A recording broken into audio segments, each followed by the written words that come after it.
PPP portal. My name is QUiNTiN Banks. If you are new to the channel, of course you guys gotta like and subscribe. I bring these updates each and every day. I've been getting tons and tons of questions about the portal, about Chime, about PPP extension. So I try my best to break it down on my channel. So if you guys can just easily YouTube QUiNTiN Banks, you'll see a playlist, or go to my channel, you'll see a playlist that actually states PPP extension.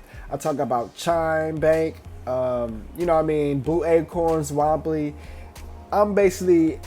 I got everything you really need as far as when it comes to the PPP updates. Like I said, you guys want to make sure you guys like and subscribe. I will be going live on Instagram tomorrow, guys. I will be going live on Instagram tomorrow, so that will be a win-win situation as well. So I hope everybody, follow me on Instagram. DM me if you guys got questions. Let me know in the comment section how you guys feel.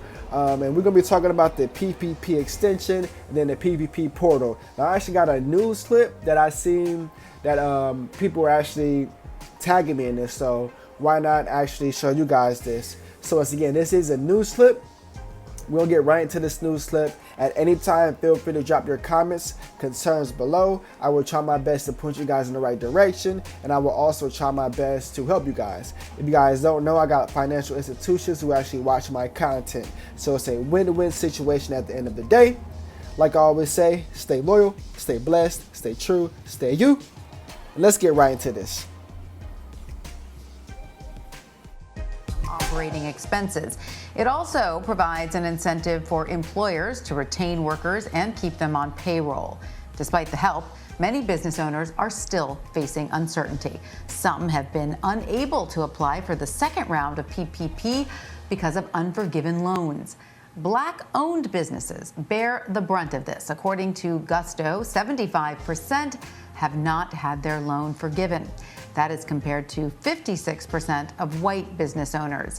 96% of Black-owned businesses are also sole proprietors, or business owned and operated by one person, which can create even more obstacles. For more on this, I want to bring in Lexi Reese. She is Chief Operating Officer of Gusto, a platform used by more than 100,000 small businesses to facilitate their payroll, benefits, and HR needs. Hi, Lexi. Thank you for joining us. Great to see you.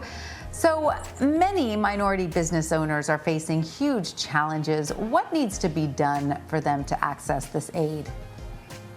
Yeah, thanks for having us, Tanya. So just as context, Gusto helps pay and provide health insurance as well as financial benefits to millions of individuals, among the 60 million that work for small businesses. So from tech startups to flower shops and everything in between, we serve small businesses. We know these businesses well.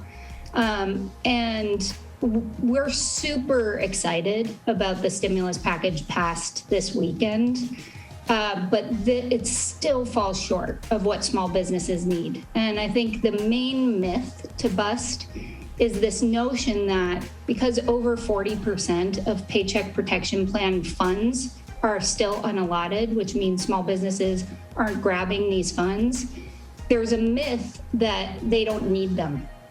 That's not true. As important as the quantity of funds that are available is the quality of how we roll this out to small businesses to make it truly accessible. And there are several adjustments that need to be made so that it has the intended impact that you said at the beginning, which is how do we keep these businesses in business and how do we keep their workers employed? So what are those adjustments that need to be made? 4 adjustments, totally doable, but logistically they have to be done. One is extend the application date. The application date is still March 31st. It's March 9th right now. Nearly 60% of the PPP funds from the last package and this one are still available. We want small businesses to be able to apply for them, but when the paperwork is so onerous and the rules keep changing, we just need to extend that timeline. Change number 1. Change number 2 is adjusting the eligibility requirements. 2 adjustments that need to be made.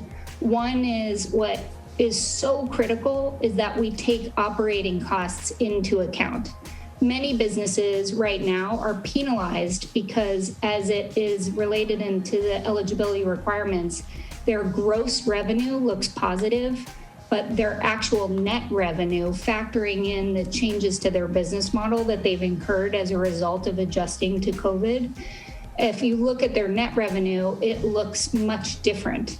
So take Silver Branch Brewing in Maryland. They changed from an on-premise tap room to a place that shares canned beer. Their canning costs have gone way up. That's so much different than operating a tap room.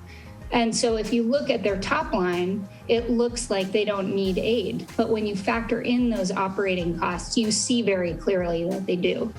The other eligibility requirement, and this is really important, we just surveyed over 1,000 female small businesses, and 47% of new businesses started during the pandemic are started by women who are Black, Indigenous, or people of color. So one business owner is Ashley Ordonez. She's a mom who sold her dream home and her wedding ring to start a salon business. And she started her business after February 15th, 2020, which is the cutoff for eligibility to PPP. And that needs to be changed because Ashley is exactly the type of business that will help communities thrive. So change the application date, change the eligibility requirements. Two other changes, enforce loan forgiveness. You said at the outset, currently 75% of Black business owners have not had their first round of PPP forgiven, compared to 56% of white business owners. So the key part of Paycheck Protection Plan was that the terms that folks were borrowing on were favorable to the borrower because we were trying to keep businesses in business and keep American workers employed. The terms are really easy to know. If you're on Gusto, you can tell whether employee and compensation levels are maintained and whether the loan proceeds were spent on payroll costs. Those are the only two requirements that need to be met to have your loan forgiven.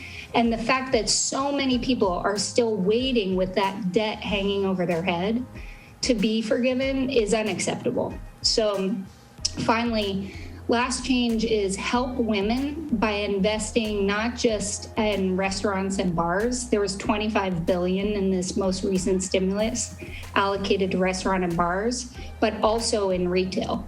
Retail is predominantly owned by women. It has been equally hard hit by this pandemic.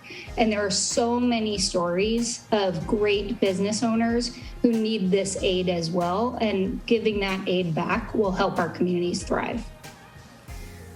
All right, great suggestions. Well, Lexi Reese, thank you so much for your insight. We appreciate having you on. Thank you, Tanya. Meet Glowforge, the 3D laser printer. Create with wood, fabric, cardboard, whatever's laying around the house. This is Glowforge, and it can be yours. See more at glowforge.com. Growing urgency behind President Biden's new vaccination push. Yesterday, he announced that federal workers must be vaccinated or you have to get regular testing. And now the Washington Post reports that leaked internal CDC documents suggest that this Delta variant, which is a dominant strain in America, may be spread as easily as a chickenpox. Nancy Cordes has more on this story from Washington. Nancy, good morning to you. You know, we got off to such a strong start on the vaccinations. That was great, but sadly, that is not the case now. It sure isn't, Gail, and this is why President Biden is upping the ante. It's in the face of a vaccination rate that is falling behind many of our allies. Just take a look at these numbers from One Data Research Group. 49% of the U.S. is fully vaccinated, but compare that to 57% in Canada, 55% in the U.K., and 51% in Germany. If you want to do business with the federal government, get your workers vaccinated. The new rules will apply to about 4 million federal contractors and federal workers. Either get vaccinated or get ready to be masked, tested, and socially distanced while at work. If in fact you're unvaccinated, you present a problem to yourself, to your family, and to those with whom you work. President Biden did not stop there, urging the Pentagon to add the COVID shot to its list of required vaccinations for service members. He also called on state and local